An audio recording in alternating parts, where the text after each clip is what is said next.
Medicover తో మీ మాతృత్వ కలలను సాకారం చేసుకోండి. ఇప్పుడు IOI పై 50%, IVF పై 20,000 తగ్గింపు మరియు పొందండి ఉచిత కన్సల్టేషన్ తో పాటు ఫ్రీ అల్ట్రాసౌండ్ స్కానింగ్. 95 నాటి సీఎం ను చూస్తారంటూ చంద్రబాబు పదే చెప్తున్నారు. వచ్చే 20 ఏళ్లలో రాష్ట్రాన్ని ఎలా అభివృద్ధి చేయాలనే లక్ష్యం స్వర్ణాంధ్ర 2047 విజన్ డాక్యుమెంట్ ను సిద్ధం చేశారు బాబు.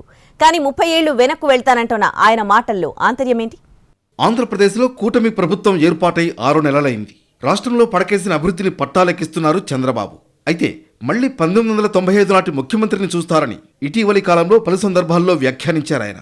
దీంతో చంద్రబాబు రివర్స్ గేర్ ఎందుకు వేశారనే చర్చ మొదలైంది.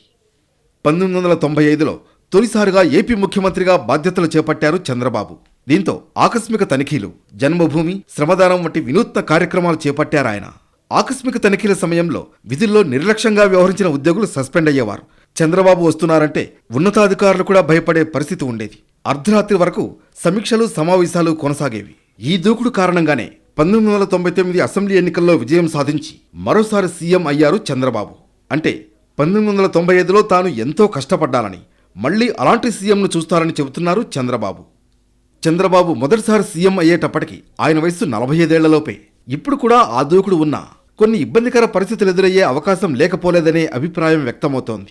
అలాగే 30 ఏళ్ల క్రితం నాటి జన్మభూమి, శ్రమదానం కార్యక్రమాలు ఇప్పటి పరిస్థితులకు సరిపోవనేది కొందరి వాదన. అప్పట్లో సీఎం అదుపాజ్ఞల్లో మంత్రులు ఉండేవారు. ఇప్పుడు కొందరు ఎమ్మెల్యేలు కూడా తమకు నచ్చినట్లు వ్యవహరిస్తున్నారు.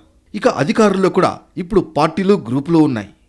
1995 నాటి సీఎంను చూపించాలన్న చంద్రబాబు కోరిక మంచిదే. కానీ అందుకు తగ్గ పరిస్థితులు ఇప్పుడు ఉన్నాయా అనే చర్చ జరుగుతోంది. నేడు అందుబాటులో ఉన్న టెక్నాలజీ, ఈ తరం పనితీరును దృష్టిలో ఉంచుకుని ప్రభుత్వం ముందుకు వెళ్లాలన్నది కొందరి సూచన. ఆంధ్రప్రదేశ్ విభజన వంటి ప్రత్యేక పరిస్థితుల్లో 2014లో చంద్రబాబు సీఎం అయ్యారు. కానీ 2019 ఎన్నికల్లో అధికారాన్ని చేజార్చుకున్నారు. ఈసారి అలా జరగబోదని చెప్పేందుకు 1995 నాటి సీఎంగా మారతారని చంద్రబాబు చెబుతున్నారనే అభిప్రాయం వ్యక్తమవుతోంది.